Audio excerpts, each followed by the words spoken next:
الحمدللہ رب العالمین والصلاة والسلام علی سید الانبیاء والمرسلین اما بعد فاعوذ باللہ من الشیطان الرجیم بسم اللہ الرحمن الرحیم السلام علیکم ورحمۃ اللہ وبرکاتہ۔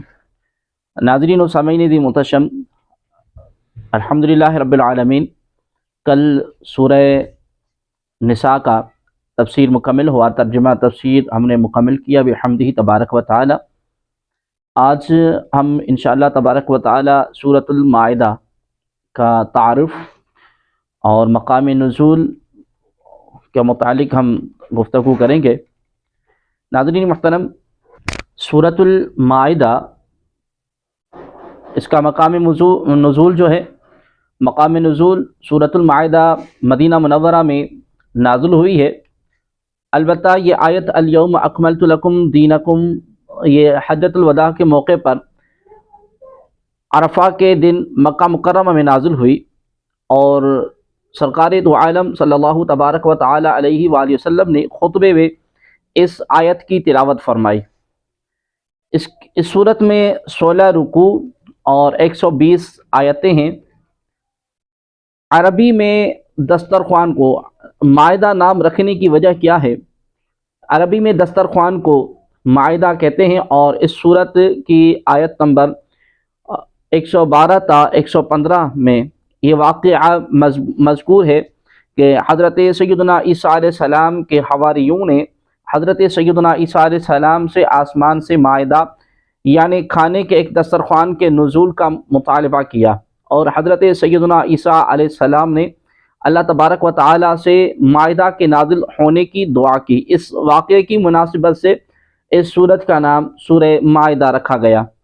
اس سورت کی ایک آیت مبارکہ کے بارے میں حضرت سیدنا فاروق اعظم رضی اللہ تعالی عنہ سے مروی ہے کہ ایک یہودی نے ان سے کہا کہ امیر المؤمنین رضی اللہ تعالی عنہ، آپ اپنی کتاب میں ایک آیت کی تلاوت کرتے ہیں، اور اگر وہ آیت یہودیوں کے گروہ پر نازل ہوئی ہوتی تو جس دن پہ یہ نازل ہوتی ہم اس دن کو عید بناتے۔ حضرت سیدنا عمر فاروق رضی اللہ تعالی عنہ نے فرمایا وہ کون سی آیت ہے؟ تو اس یہودی نے عرض کی کہ یہ وہ آیت ہے، الیوم اکملت لکم دینکم واتممت علیکم نعمتی ورضیت لکم الاسلام دینا، یعنی آج میں نے تمہارے لیے تمہارا دین مکمل کر دیا، اور میں نے تم پر اپنی نعمت پوری کر دی اور تمہارے لیے اسلام کو دین پسند کیا۔ حضرت سیدنا فاروق اعظم رضی اللہ تعالی عنہ نے فرمایا ہم اس دن اور اس جگہ کو بھی جانتے ہیں جس میں نبی کریم صلی اللہ علیہ وآلہ وسلم پر یہ آیت کریمہ نازل ہوئی۔ جب یہ آیت کریمہ نازل ہوئی اس وقت حضور پر نور صاحب الولاق صلی اللہ تبارک و تعالی علیہ وآلہ وسلم جمعے کے دن عرفات کے میدان میں مقیم تھے، اور وہ جمعہ اور عرفہ دونوں مسلمانوں کی عید کے دن ہیں۔ حضرت عبداللہ بن عمر رضی اللہ تعالی عنہ فرماتے ہیں کہ جب حضور پر نور صاحب الولاق صلی اللہ تبارک و تعالی علیہ وآلہ وسلم پر سورۃ مائدہ نازل ہوئی، اور اس وقت آپ کریم صلی اللہ تبارک و تعالی علیہ وآلہ وسلم اپنی سواری پر سوار تھے۔ سواری میں آپ کریم صلی اللہ علیہ وسلم کا بوجھ اٹھانے کی طاقت نہ رہی، اس لیے آپ کریم صلی اللہ علیہ وسلم نیچے تشریف لے آئے۔ حضرت مجاہد رضی اللہ تعالی عنہ سے مروی ہے کہ نبی کریم صلی اللہ علیہ وآلہ وسلم نے ارشاد فرمایا تم اپنی مردوں کو سورۃ المائدہ اور عورتوں کو سورہ نور سکھاؤ۔ علامہ عبدالرؤف مناوی رحمۃ اللہ تعالی علیہ فرماتے ہیں کہ سورہ مائدہ میں چونکہ مردوں کے لیے بہت زجر و توبیخ ڈانٹ ڈپٹ ہے، اس لیے انہیں سورہ مائدہ سکھانے کا حکم دیا گیا، اور سورہ نور میں عورتوں کے لیے بہت زجر اور توبیخ یعنی ڈانٹ ڈپٹ ہے کہ اس میں واقعہ عفق اور زینت کے مقام ظاہر کرنے کی حرمت وغیرہ ان چیزوں کا بیان ہے جو عورتوں سے متعلق ہیں، اس لیے انہیں سورہ نور سکھانے کا حکم دیا گیا۔ اس صورت کا مرکزی مضمون یہ ہے کہ اس میں یہودیوں اور عیسائیوں کے باطل عقائد اور نظریات ذکر کر کے ان کا رد کیا گیا۔ اس کے علاوہ اس صورت میں یہ مضامین بیان کیے گئے ہیں، مسلمانوں کے تمام جائز معاہدے پورا کرنے کا حکم دیا گیا، اور جن کے بارے میں بتایا گیا کہ مسلمانوں پر حرام ہیں اور جو مسلمانوں کے لیے حلال ہیں، اور جانوروں کے بارے میں بتایا گیا کہ مسلمانوں پر حرام ہیں اور جو مسلمانوں کے لیے حلال ہیں۔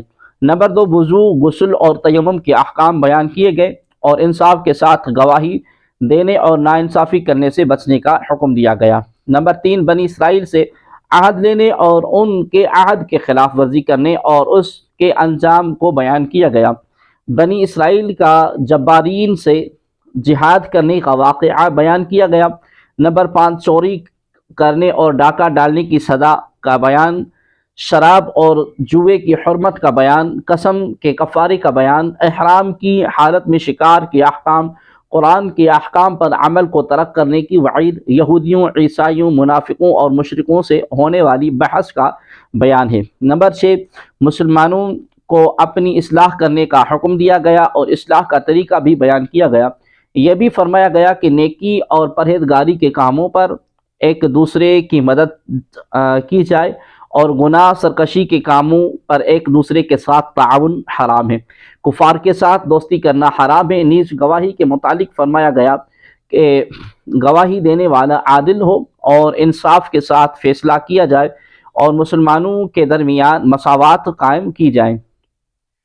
نمبر 7، اللہ تبارک و تعالیٰ کا دین ایک ہی ہے، اگرچہ انبیاء کرام علیہ السلام کی شریعت اور ان کے طریقے مختلف تھے۔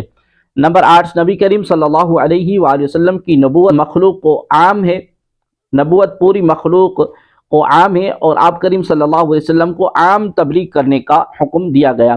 نمبر 9، عبرت اور نصیحت کے لیے اس صورت میں 3 واقعات بیان کیے گئے ہیں۔ نمبر 1، حضرت موسیٰ علیہ السلام اور بنی اسرائیل کا واقعہ۔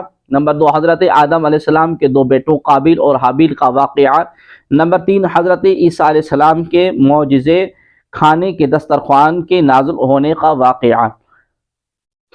اس صورت یعنی سورہ مائدہ کی اپنے سے ماقبل یعنی سورہ نساء کے ساتھ مناسبت یہ ہے کہ سورہ نساء میں مختلف صریح اور ضمنی معاہدے بیان کیے گئے تھے، جیسے نکاح اور مہر کے معاہدے، وصیت، امانت، وکالت، عاریت، اجارہ وغیرہ کا معاہدہ ہے، اور سورہ مائدہ میں ان معاہدوں کو پورا کرنے کا حکم دیا گیا ہے۔